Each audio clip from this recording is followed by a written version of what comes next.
En la Segunda Guerra Mundial, algunas de las operaciones más extraordinarias de las fuerzas especiales cambiaron el curso de la historia. Ahora volvemos a contar dichas historias de una forma que no había sido posible hasta ahora. Utilizando gráficos de última generación, análisis expertos, demostraciones con armas y explosivos, y relatos en primera persona de hombres que hicieron historia.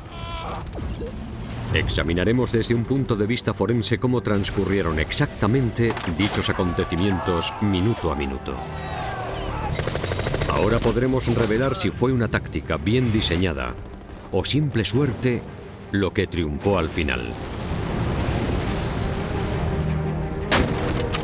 En este episodio seguiremos los pasos del comandante John Howard, el teniente Danny Broderich, el piloto Jim Walworth y los hombres de Ox y Bucks, que pudieron cambiar el rumbo de la Segunda Guerra Mundial. Su misión a vida o muerte: tomar y asegurar dos puentes clave en manos de un enemigo fuertemente armados. Algo fundamental para los desembarcos del día D, el ataque por mar más importante de la historia de los aliados. Será un billete solo de ida. Si fracasan, todos acabarán capturados o muertos. Si tienen éxito, el ejército británico podrá asegurar la playa y cruzar esta entrada tan importante para continuar su avance hasta Berlín y conseguir la victoria. Cuerpos de élite de la Segunda Guerra Mundial. Ataque aéreo. 23 horas 10 minutos. 5 de junio. 1944. A 2.200 metros sobre el Canal de la Mancha, 180 hombres del segundo batallón de infantería ligera de Oxfordshire y Buckinghamshire de Gran Bretaña se acercan a la costa francesa. Son una unidad aérea, pero no aterrizarán mediante paracaídas. En vez de eso, se deslizarán silenciosamente con planeadores Horsa. Están a punto de convertirse en la primera tropa en entrar en acción el día D, el día de la invasión de los aliados en Francia. La guerra comenzó hace unos 5 años. Los alemanes han ido arrasando Europa, forzando a los británicos a salir de Francia y obligándoles a evacuar a sus tropas por mar. Hitler tiene una dominación total sobre el frente occidental, pero los aliados pretenden acabar con este control absoluto y han planeado la invasión anfibia más amplia de la historia. Con el nombre en clave de Operación Overlord, el objetivo consiste en hacer retroceder a los alemanes y acabar con el Tercer Reich. Para que este gran asalto militar tenga éxito, es necesario que los británicos se hagan con dos pequeños puentes que hay 13 kilómetros por detrás de la línea enemiga. Si se hacen con ellos, las tropas aliadas que aterricen en 5 playas con los nombres en clave de Utah, Omaha, Goal, Juno y Sword podrán avanzar tierra adentro, vencer al enemigo alemán y poner fin a la guerra. El hombre elegido para liderar a los hombres en esta peligrosa misión, conocida como Operación Destic, es el comandante John Howard, un líder inspirador y astuto estratega. Como muchos de sus hombres, Howard procede de un barrio londinense de clase trabajadora. Antes de unirse al ejército fue policía y ha ido ascendiendo desde su puesto como soldado raso. La compañía D era la compañía más preparada y en forma del regimiento. Era más que un título o un emblema. Tenía una identidad intrínseca propia, era una máquina bien engrasada de la que cada uno de los oficiales y hombres formaba parte. Howard quería liderar el ataque porque ese era su momento, esa era su oportunidad. Era como que te eligiesen para jugar para Inglaterra. Llevaba toda su vida entrenando para eso. Pero la tarea que le han encomendado a Howard es prácticamente imposible. El plan. 6 planeadores Horsa de madera sobrevolarán el canal remolcados por bombarderos Halifax. Una vez liberados de sus cuerdas, los planeadores se dividirán en 2 grupos y volarán totalmente a oscuras sin ninguna ayuda de navegación. Estos aviones de madera serán vulnerables ante cualquier fuego antiaéreo y no tendrán defensas, así que tendrán que usar el elemento sorpresa y deslizarse en silencio hasta sus 2 objetivos sin ser detectados. Los primeros planeadores, los Chuck 91, 92 y 93, tendrán como objetivo el puente de Benouville. Tendrán que hacer un aterrizaje muy preciso en una pequeña pista al lado del puente. El segundo grupo, con los Chuck 94, 95 y 96, tendrán que aterrizar al lado del río Orne y tomar el puente de Ranville. Los pilotos tendrán que evitar zonas inundadas y alambre de púas colocado por el enemigo que espera dicho ataque. Los alemanes también han colocado varas antiplaneadores conocidas como espárragos de Rommel. Estos troncos gruesos llenos de minas podrían destruir un planeador tras impactar contra él. Si los hombres sobreviven al aterrizaje, tendrán que cruzar una zona letal y silenciar a 50 soldados enemigos que estarán defendiendo la zona desde fortines y trincheras llenas de MG-34, una de las ametralladoras más letales de los alemanes. Luego deberán encontrar y desarmar cualquier explosivo que amenace con destruir los puentes. Para conseguir su hazaña, deberán tomar los puentes en cuestión de minutos y con armas limitadas y asegurarlos hasta que los comandos que van a aterrizar en la playa se abran camino tierra adentro. Los británicos decidieron hacer una pequeña locura: cargar planeadores de hombres y de equipos y luego volar y aterrizar justo al lado del puente. Los planeadores Horsa eran los carros de guerra de los Oks y los Bucks. Medían unos 20 metros de largo, tenían una envergadura de 27 metros, una velocidad de 160 kilómetros por hora y cada planeador lo controlaban 2 pilotos. Este avión sin motor podía llevar aproximadamente 4 toneladas de equipo o hasta 25 hombres armados hasta los dientes. Pero los planeadores Horsa eran muy vulnerables. El mal tiempo y los disparos de pequeñas armas podían conseguir que el avión se desintegrase en pleno vuelo. Y nunca fueron diseñados para sobrevivir a la clase de aterrizaje forzoso que estaba a punto de hacer. 23:30 horas, 46 minutos para el aterrizaje. Los 6 planeadores y sus Halifax están sobre el canal.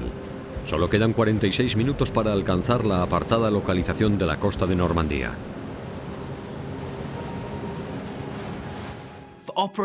En la operación Dead Stick, el factor sorpresa fue la clave. En cuanto los planeadores aterrizasen, los chicos tenían que salir y subirse a ese puente lo antes posible. Los británicos adoptaron este método de asalto de los alemanes que ya habían utilizado anteriormente durante la guerra. En la doctrina militar, las tropas tienen que avanzar de forma silenciosa hacia sus objetivos para mantener el factor sorpresa. Hoy en día las fuerzas especiales se infiltran mediante helicópteros detrás de las líneas enemigas, pero al contrario que estos planeadores hacen ruido, así que tienen que aterrizar mucho más lejos. El asalto al puente de Bénouville fue arriesgado por querer aterrizar los planeadores justo encima del objetivo, pero los hombres de Howard estaban seguros de que serían capaces de hacerlo. Fue un tipo de ataque sin precedentes. Los británicos estaban intentando hacer algo muy preciso y estaban intentando diseñar un método de ataque completamente nuevo. Los hombres de la infantería ligera de Oxfordshire y Buckinghamshire, también conocidos como los Oks y los Bucks, eran una mezcla de soldados fuertes, bien entrenados y muy motivados que se ofrecieron voluntarios en tiempos de guerra. Fueron uno de los muchos regimientos de infantería ligera británicos que se convirtieron en especialistas aéreos. Esos hombres aprendieron las artes oscuras del combate sin armas y luego tomaron zonas bombardeadas y evacuadas de ciudades británicas para poner a prueba sus tácticas de lucha en las calles. Esto se conoce con el nombre de FIWA y hace referencia a luchar en una zona edificada. Luchar en la calle es muy diferente a hacerlo en el campo. No resulta apropiado para los tanques y siempre estás bajo la amenaza de los francotiradores y de las posiciones ocultas del enemigo. Gracias a esta intensa fase de entrenamiento y ejercicios, la compañía D demostró ser la unidad destacada de los Oks y los Bucks. Unas 8 semanas antes del día D fueron seleccionados para la operación Dead Stick. Para el comandante Howard y sus hombres no podía haber más en juego. El éxito del desembarco del día D dependía totalmente de ellos. 0 horas 7 minutos, 9 minutos para el aterrizaje. En el primer planeador, junto al comandante John Howard, va el teniente Danny Broderich, el comandante en jefe del pelotón 25. Broderich tendrá que liderar a sus hombres hasta su primer objetivo, tomar el puente de Bénouville. Es uno de los pocos voluntarios casados de la compañía D y su mujer está esperando un bebé que podría nacer en cualquier momento.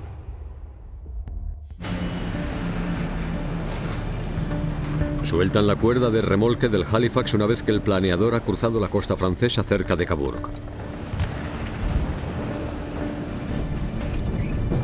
Ahora que los Oks y los Bucks se han comprometido, ya no hay vuelta atrás. La situación dentro del planeador Horsa tuvo que ser bastante complicada. Estaban totalmente a oscuras, salvo por los rastreadores de fuego alemán. Tras el lanzamiento, el silencio debió de ser total. Los motores del avión habían dejado de funcionar. El fuego alemán seguía en marcha, pero el planeador se iba acercando más y más a la oscuridad, descendiendo en silencio hasta el suelo. Lo único que pueden hacer los hombres es esperar sentados. Pero hay un problema. A tan solo 5 minutos del objetivo, los pilotos siguen volando a ciegas sin instrumentos de navegación y podrían pasar de largo su zona de aterrizaje. A los mandos del primer planeador va el sargento Jim Walworth. El piloto de 24 años no solo tiene que llevar a los hombres hasta la batalla, sino aterrizar su planeador con la mayor precisión posible. Tendrá que confiar simplemente en el reconocimiento fotográfico que memorizó al prepararse para el ataque.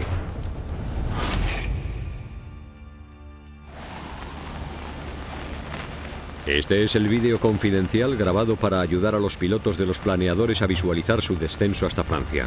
Se hizo deslizando una cámara con un cable sobre un modelo preciso de la ruta de vuelo, simulando el punto de vista exacto del piloto, visualizando la costa a 2.200 metros de altura. Vimos y estudiamos un magnífico modelo en relieve de la costa hasta los puentes, cubriendo cada terreno, arbusto y casa hasta el más mínimo detalle. La información era estupenda. 0 horas 14 minutos, 2 minutos para el aterrizaje. Pero todos estos meses de incansable planificación podrían haber sido en vano. No pueden ver la zona de aterrizaje.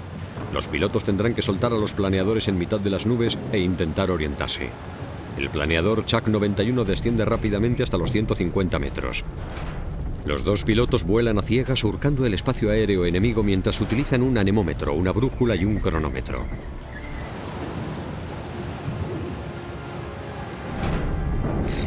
El objetivo era soltarse a los 145 km/h y tomar la ruta elegida. Ainsworth empezó la cuenta atrás. 5, 4, 3, 2, 1, 0. Y yo hice el cálculo. Un giro de 90 grados a la derecha. Otra cuenta atrás hasta 0 y otro giro a la derecha, y ahí estaba el objetivo. Walworth ha hecho 2 giros y ahora está mirando hacia el norte y su planeador está volando en paralelo al canal siguiendo un rumbo perfecto. Detrás de él, los planeadores Chuck 92 y 93 también vuelan a ciegas. Cuando solo queda 1 minuto, los atacantes consiguen su primera oportunidad. Los pilotos por fin ven la zona de aterrizaje. Coincide con una referencia visual de su modelo de entrenamiento en 3D y eso refuerza su teoría de que están siguiendo el rumbo correcto. Eso incrementa sus probabilidades de éxito. Al estar volando a ciegas podrían haber perdido el objetivo y aquello podría haber supuesto un desastre para el ataque. Pero aún tienen que sobrevivir al aterrizaje. Y llegó la hora de lo que sabíamos que sería el momento más difícil del plan, el aterrizaje. A la izquierda vi los árboles que flanqueaban el lado izquierdo de la zona de aterrizaje y sabíamos que no estábamos lejos del suelo. Jim Walworth le grita a Howard que se preparen. ¡Preparaos! Howard y sus hombres se unen formando lo que se conoce como el agarre del carnicero y adoptan la posición de aterrizaje. Estuvimos en el aire durante 1 segundo aproximadamente y entonces llegó el impacto final. Hice una maniobra y gracias a Dios la cola se levantó y eso empujó el morro hacia abajo. Aquello nos hizo retroceder y disminuyó mucho nuestra velocidad.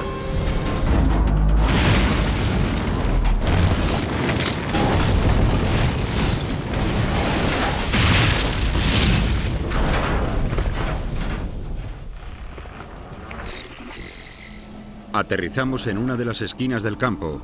La rueda delantera salió volando, la cabina de mano acabó destrozada y Ainsworth y yo salimos disparados.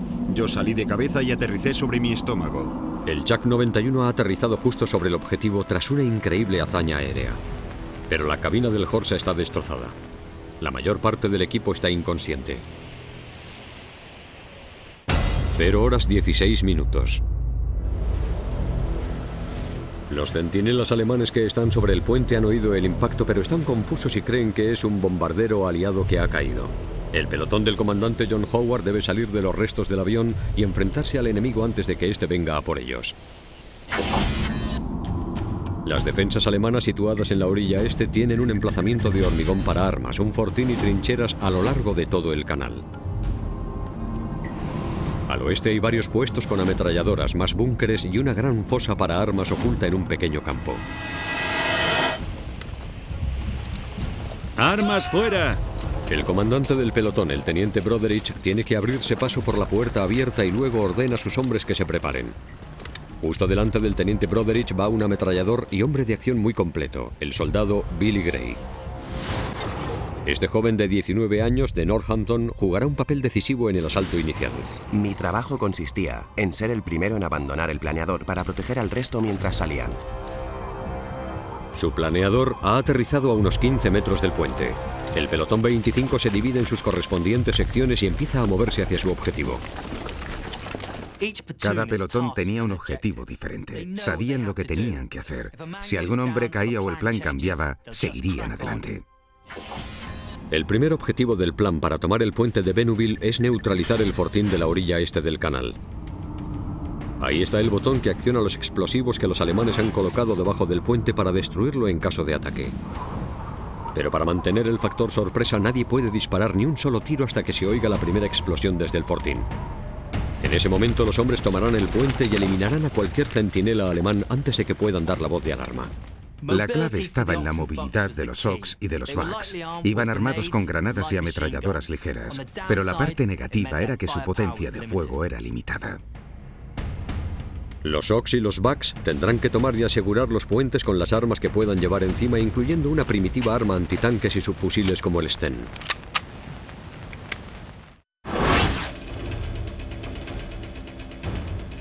Durante el inicio de la Segunda Guerra Mundial, los británicos no tenían su propia subametralladora. Necesitaban algo barato y fácil de producir en masa, y este fue el resultado: el subfusil Sten. Estaba hecho con tubos de hojas de metal unidos mediante soldadura, fijaciones y tornillos. De ahí su sobrenombre, la pesadilla del fontanero. Sus 9 milímetros tenían una potencia de detención limitada a más de 30 metros. También sufría interrupciones cuando el polvo y los escombros se metían en el interior de su mecanismo. En resumen, los soldados lo odiaban. 0 horas 19 minutos, 3 minutos después del aterrizaje. Armado con su Sten y con granadas, el soldado Wally Parr, con su carácter inconformista y extravagante, lidera el asalto al fortín que contiene el centro de mandos de las cargas de demolición.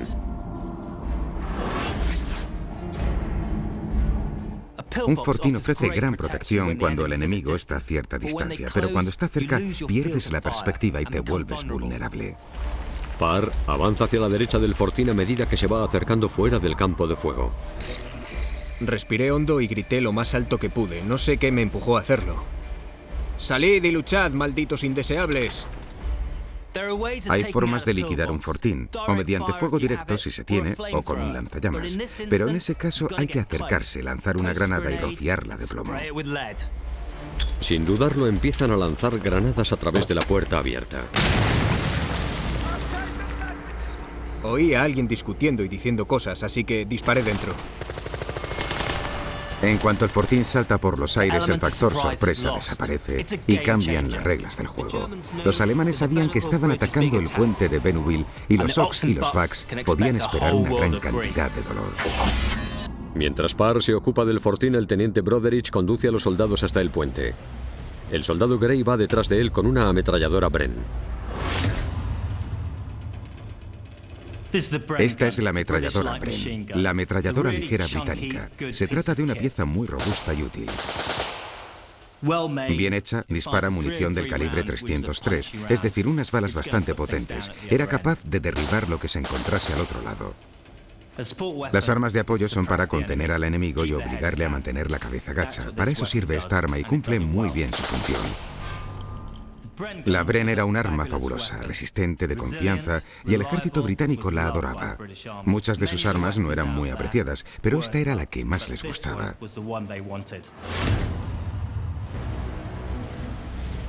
La Bren tiene un alcance efectivo de 550 metros, unos 450 metros más que el Sten. Los centinelas alemanes están a la distancia perfecta. Mi cometido con la ametralladora Bren era correr hasta el lado derecho del puente. Vi a un centinela alemán con lo que parecía una pistola muy ligera en la mano. Disparé y cayó, pero al mismo tiempo apretó el gatillo. De repente apareció una luz muy brillante. Seguí disparando sobre el puente y al otro lado había otro alemán. También cayó. Mientras el pelotón 25 toma el puente de Bénouville, los otros dos planeadores, los Chak 92 y 93, llegan para unirse a la fiesta. Los hombres de Howard están en el puente cuando el segundo planeador se desliza y se detiene en la parte posterior de la zona de aterrizaje. En cuestión de segundos, el pelotón 24 empieza a saltar del avión y a avanzar hacia el terraplén para unirse con Howard. La misión de estos hombres consiste en despejar las posiciones que pueden quedar en la orilla derecha. El planeador número 3 está a punto de llegar también. Con muy poco espacio para maniobrar, dicho planeador consigue aterrizar. Pero tras el impacto, 2 hombres acaban gravemente heridos. Una vez en el suelo, el pelotón 14 debe cruzar hasta el lado occidental del puente para ayudar a los hombres de Broderich. Los 3 pelotones están ya sobre su objetivo y la desesperada batalla por llegar al otro lado del puente está a punto de alcanzar su punto álgido. Los hombres tienen 1 minuto o 2 para mantener la iniciativa y atacar sus objetivos antes de que los alemanes puedan reaccionar.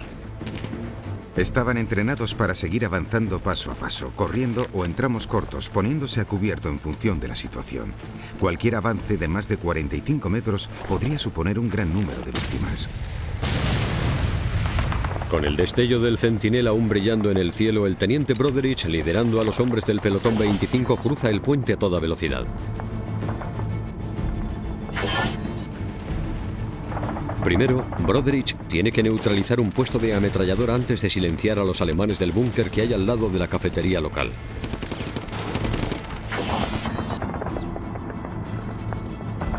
Gray gira hacia la derecha y recibe la orden de despejar un viejo edificio. Me acerqué a la puerta del granero. Lancé una granada número 36. Esperé a que explotara y decidí entrar. La mayor parte del pelotón está ahora sobre el puente y tomando otras posiciones enemigas en la orilla oeste del canal. Broderich avanza para reventar su objetivo con una granada. Armado solo con su Sten, se fija en una ametralladora alemana.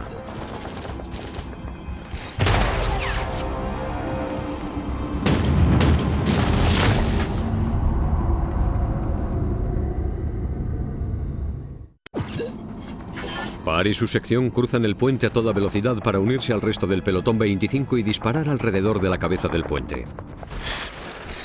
Empecé a gritar: ¿dónde está Danny Broderich? ¿Dónde está Danny Broderich? Se suponía que debíamos reunirnos con él. Había recambios volando por los aires, granadas explotando. Empecé a correr carretera arriba. Era el teniente Danny Broderich.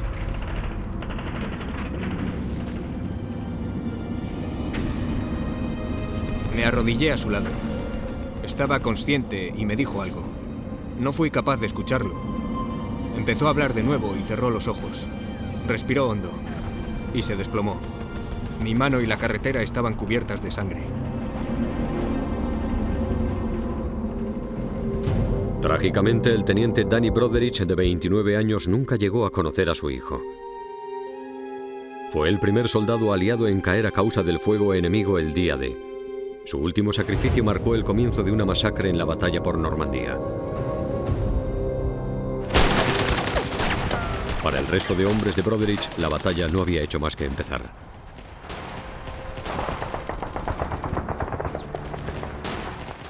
Cero horas 22 minutos, 6 minutos después del aterrizaje. A 460 metros del puente de Bénouville, la otra mitad de la patrulla de asalto está a punto de tomar el puente de Ranville siguiendo las mismas tácticas agresivas.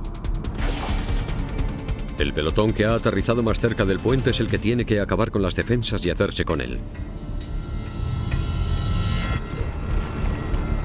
De vuelta en el puente de Bénouville, tan solo 6 minutos después del aterrizaje, el tiroteo continúa. En la orilla este, los hombres del pelotón 24 terminan de despejar las trincheras que hay alrededor del fortín.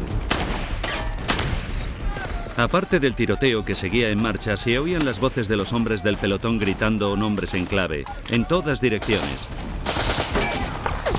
Aquello era un auténtico infierno. Con los alemanes en posición defensiva, 3 hombres del tercer planeador llegan al puente como refuerzos para la orilla oeste. Tras haber despejado el granero, la siguiente misión de Gray consiste en tomar posiciones en la enorme y abandonada fosa de armas alemana situada a unos 90 metros al oeste. Esto les dará cierta ventaja táctica. Cuando Gray se metió en aquella fosa con su Bren, tenía buenas vistas del puente y de los alrededores.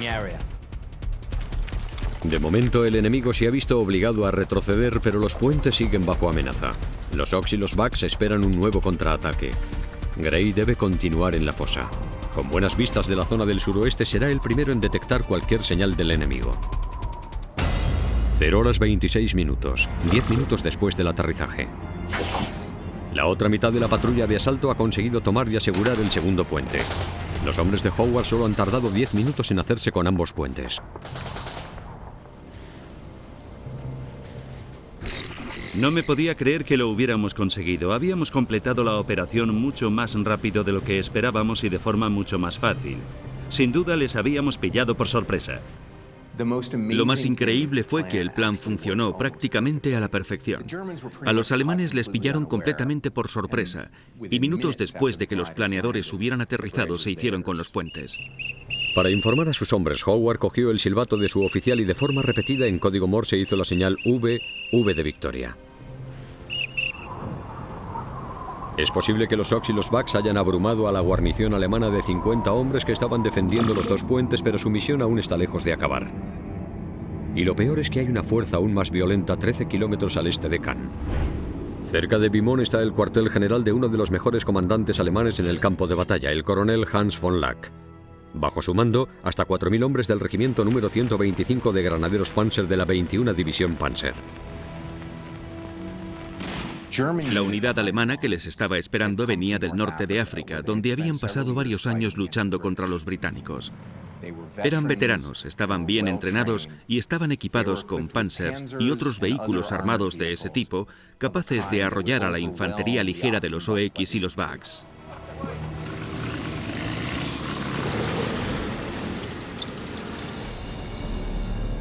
Los granaderos Panzer de von Lack han sido entrenados para luchar con vehículos armados que les protejan de los tanques enemigos. Son oponentes formidables y despiadados en el campo de batalla. Las malas noticias son que los 17.000 hombres de la 21 División Panzer están en situación de máxima alerta. En cuestión de horas, los hombres de von Lack podrían ir directos a por la diminuta fuerza británica, atrincherada alrededor de los dos puentes. 0 horas 30 minutos, 90 minutos para el ataque del tanque. De vuelta en el planeador que lideró el ataque, el Chuck 91, los pilotos Jim Walworth y John Ainsworth han ido recuperando la consciencia lentamente entre los restos de su cabina de mandos. Había atravesado el perspex de la cabina y estaba sangrando por un corte que tenía en la cabeza. Walworth se recompone pronto y empieza a recuperar todas las armas y munición que es capaz de encontrar en el planeador. Los Ox y los Bugs tendrán que enfrentarse a su enemigo armado solo con las armas que llevan encima. Como iban poco armados, tenían que conservar la munición. Así que les habían enseñado a disparar en rondas de 3. Les habían entrenado para usar armas enemigas, pero debían tener cuidado porque podían esconder trampas. 1 hora 40 minutos, 20 minutos para el ataque del tanque. Tras un periodo de relativo silencio, Gray y su número 2, que siguen en la fosa de armas, oyen como un tanque se aproxima hacia el puente de Benouville. Como Gray estaba en la fosa de armas, fue capaz de alertar al resto de la unidad.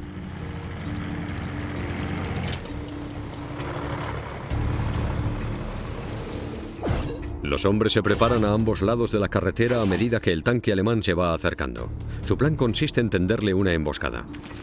La única arma disponible es el lanzagranadas Piat, un arma antitanques. Una de las armas más odiadas entre los hombres de Howard. Se la dan al sargento Wagner Thornton, un soldado de primera clase en acción. El Piat es un horror, tan solo tiene un alcance de 45 metros y nunca se puede fallar. Este es el Piat, el proyector antitanque de infantería. Básicamente era un gran tubo de metal con un enorme muelle. Lanzaba esto, un proyector antitanque. Pesaba mucho y estaba mal hecho. Durante la Segunda Guerra Mundial, su defectuoso detonador hizo que tan solo el 75% de las bombas disparadas desde un Piat llegaran a detonar de verdad. Voy a cogerlo y a prepararme para disparar antes de que esa cosa me alcance.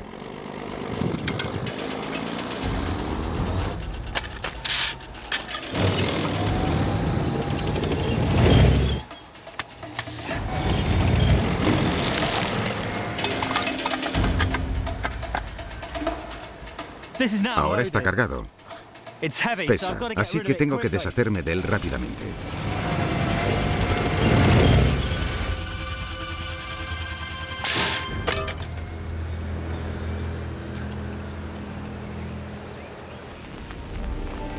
Aun cuando el arma era nueva, era poco fiable. Pero los Ox y los Bucks solo tenían un Piat en buen estado y tenía que funcionar. El sargento Thornton entra en una trinchera alemana con su ametralladora. Empieza a arrastrarse a lo largo de la carretera y se esconde en una zanja con el Piat preparado. Wagner solo tiene 2 rondas. Thornton tiene que esperar a que el tanque esté a menos de 45 metros para poder disparar. Billy Gray, en el lado izquierdo de la carretera, tiene una buena perspectiva para disparar. A medida que el primer vehículo va avanzando por la carretera, empieza a adentrarse en una emboscada improvisada. 1 hora 57 minutos, 3 minutos para el ataque del tanque. En cuestión de 3 minutos apareció ese maldito tanque. Más que verlo, lo oímos, porque las ruedas hacían mucho ruido al avanzar. Sabía que tendría que actuar de forma inmediata. Seguro que al operario del Piat le habían enseñado a disparar a las orugas del tanque. Aquello lo habría incapacitado, pero no lo habría destruido. Me aseguré de que estuviera justo en el medio. Apunté y ¡bang! Salió disparado. Aquello explotó y 2 minutos después se desató el infierno. En ese instante, debido a un golpe de suerte, el Piat debió de impactar justo en el polvorín, porque toda la munición que llevaba voló por los aires, provocando una tremenda explosión. La infantería empezó a disparar y se retiraron hasta el cruce del que habían venido. 2 o 3 hombres saltaron del tanque y yo le dije a mi número 2, dispárales con el Sten. Y eso hizo. Wagner Thornton ha eliminado él solo la amenaza inmediata de ese tanque con un solo disparo de un arma de segunda categoría. La batalla psicológica y la suerte jugaron un papel determinante. Si Wagner Thornton no hubiera tenido suerte con ese tiro, el resto de tanques habrían llegado y el resultado habría sido totalmente diferente. La emboscada del Piat está considerada como una de las acciones más importantes de las primeras horas del día D. Solo el 7% de los tanques alemanes destruidos por las fuerzas aliadas durante la Segunda Guerra Mundial fueron derribados por Piats. Tras este golpe de suerte, el tanque ha sido destruido y los alemanes, sin saber que a los hombres de Howard solo les queda un proyectil antitanques, dan por hecho que están defendiendo los puentes con un arsenal de proyectiles perforantes. Los alemanes deciden retirarse temiendo la pérdida de más tanques. Si los Panzer no hubieran cometido el error de retirarse y hubieran traído más tanques para contrarrestar la emboscada, habrían podido liquidar con facilidad a la escasa fuerza británica y haber recuperado ambos puentes. 4 horas 45 minutos, 105 minutos para el desembarco del día D. Al amanecer, una enorme flota de aliados se reúne en las costas de Normandía. Comienza el bombardeo naval de los aliados para respaldar el desembarco en las playas. El bombardeo era realmente espectacular. Se notaba cómo el suelo temblaba hacia la costa. Estando ahí y escuchando todo ese ruido, era fácil darse cuenta de lo que estaba pasando, así que cruzamos los dedos por todos aquellos que venían por mar. Me sentí muy afortunado por estar donde estaba y no con nuestros compañeros del mar. De momento todo está bastante tranquilo en la cabeza del puente donde están Howard y sus hombres, pero es una señal clara de que el enemigo se está reagrupando para un contraataque. Tal y como temían, con la luz de la mañana llega una nueva y letal amenaza: francotiradores alemanes. Se han movido durante la noche y han empezado a apuntar al pequeño grupo de soldados que hay sobre el puente de Bénouville. Están situados a 500 metros al suroeste. A veces los francotiradores no disparan a matar, sino que disparan para mutilar. Esta táctica enemiga se utiliza hoy en día y puede ser útil para retirar a más hombres del campo de batalla. En aquel entonces, un francotirador disparaba a alguien y esperaba a que algún compañero se acercara para ayudarle, con la intención de dispararle también. En medio de una batalla no se puede ayudar a alguien que está muerto, pero está claro que nadie va a dejar tirado a un herido. Los precisos y letales disparos de los francotiradores consiguieron que cualquier movimiento resultara peligroso sobre y alrededor del canal. Wally Parr decide comprobar el emplazamiento de armas francés al este del puente y se le ocurre una innovadora solución para contrarrestar el ataque de los francotiradores. Utilizará esta letal arma antitanques diseñada para perforar fuertes blindajes a largas distancias, causando un gran impacto. Nunca había experimentado algo así. Delante de mí tenía una mira telescópica. Había una manivela de elevación y otra transversal. Las probé y el arma empezó a oscilar hacia arriba y hacia abajo. Fue maravilloso. Parr y su equipo empiezan a disparar a los francotiradores situados a lo largo del canal. Empiezan a oírse vítores a medida que los francotiradores se van silenciando uno tras otro. Mirando hacia el sur, ven el impresionante contorno del castillo de Bénouville. Parr dispara 3 rondas a gran velocidad.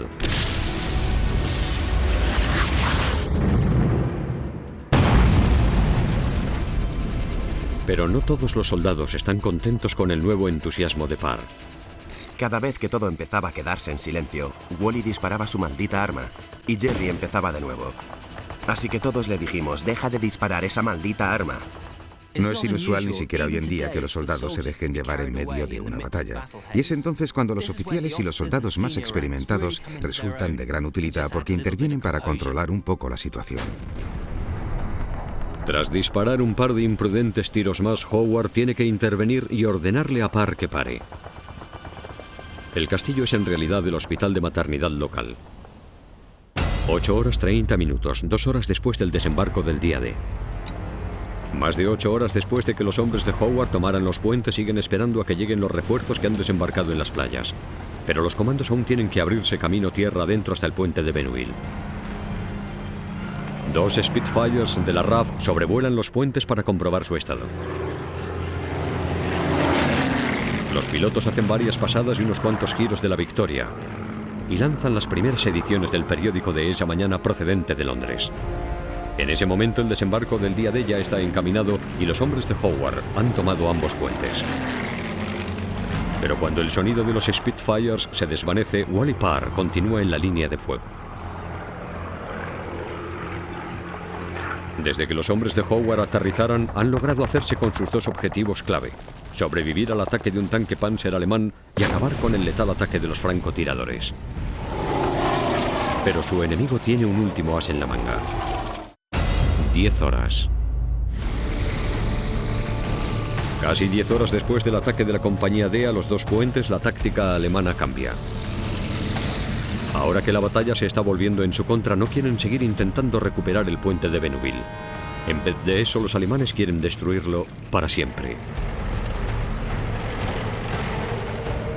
Con ambos puentes perdidos, toman la decisión de hacer uso de sus limitados recursos aéreos en un intento final por destruir el puente de Bénouville.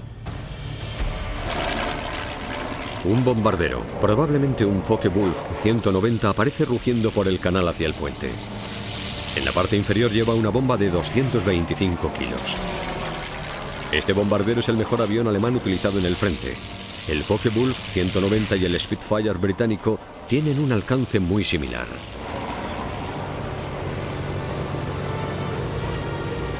Pero el bombardero alemán puede girar y descender más rápido que su rival británico.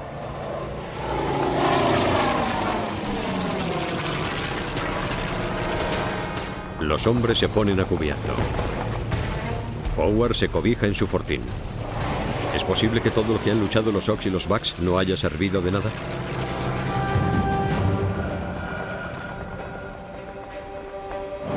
El bombardero suelta su letal carga y se precipita sobre el puente. Los alemanes han perdido ambos puentes y si ellos no pueden tenerlos, nadie lo hará. Todos estábamos preparados para la inevitable explosión que haría saltar el puente por los aires. La bomba impacta contra el puente, rebota y cae al canal. Tuvimos una suerte increíble gracias al maravilloso lanzamiento de aquel piloto alemán.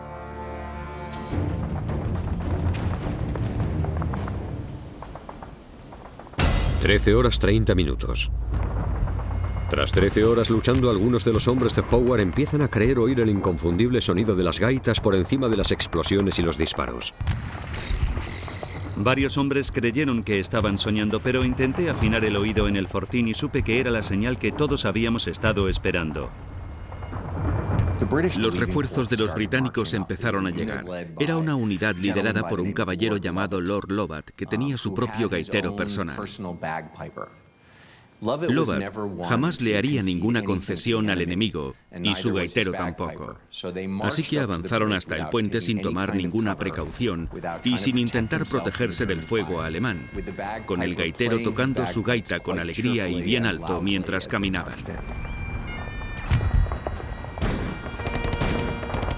A pesar del intenso fuego enemigo alrededor del puente, Lovat no tiene intención de detenerse ante nada. Lovat no conocía el significado de la palabra miedo e insistió en cruzar el puente del canal él solo a pesar de mis advertencias. El comandante Howard saluda a Lovat. Lovat y yo nos dimos la mano y Lovat afirmó después haber dicho: «Hoy hemos hecho historia», pero yo solo recuerdo haberle recibido con un «Ya era hora, hombre».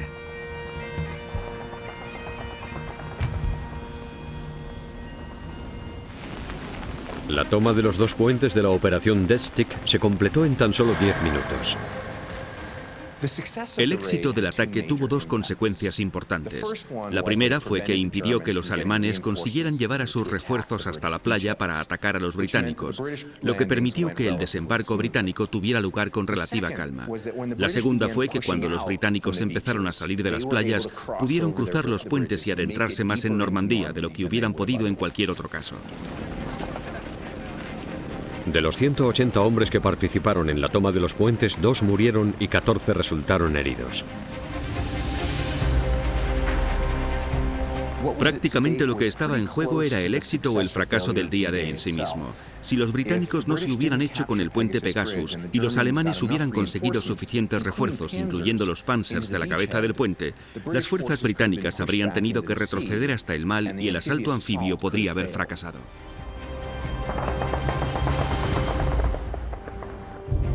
El 16 de julio de 1944, el comandante John Howard fue condecorado con la Orden del Servicio Distinguido como reconocimiento a sus esfuerzos en la operación Death Stick. Los soldados Wally Parr y Billy Gray siguieron luchando hasta el final de la guerra y siguieron siendo amigos durante el resto de sus vidas. Jim Walworth, el piloto del planeador, también sobrevivió a la guerra. Su participación en el ataque fue descrita por el comandante en jefe de las Fuerzas Aéreas de los Aliados como la mejor hazaña de pilotaje de la Segunda Guerra Mundial.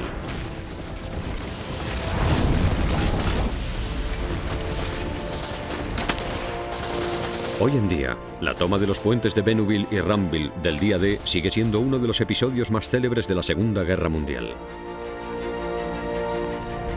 El puente de Bénouville fue renombrado como Pegasus, en honor al emblema de las Fuerzas Aéreas Británicas, mientras que el puente de Ranville se convirtió en el puente Horsa en reconocimiento a los planeadores.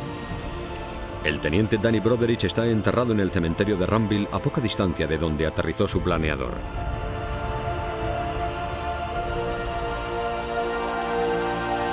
Actualmente la carretera que cruza la zona de aterrizaje lleva el nombre del comandante John Howard por ser él el que lideró el exitoso ataque que cambió la situación. Su nombre y las acciones de los Ox y los Bucks y del resto de la patrulla perdurarán para siempre.